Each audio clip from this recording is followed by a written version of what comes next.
Assalamualaikum warahmatullahi wabarakatuh.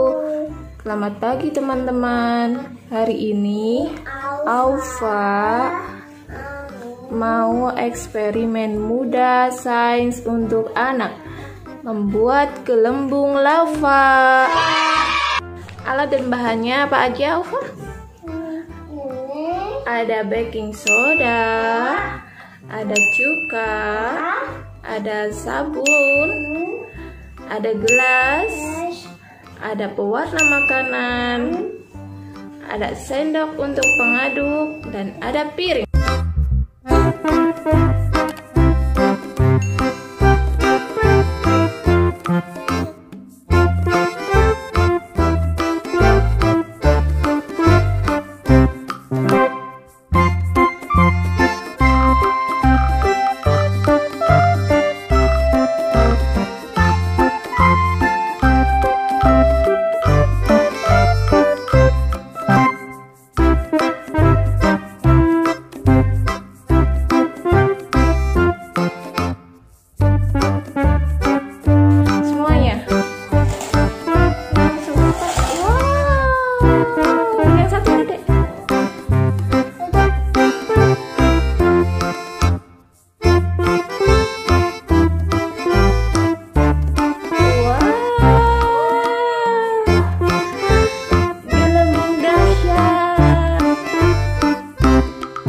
Gelembung lava.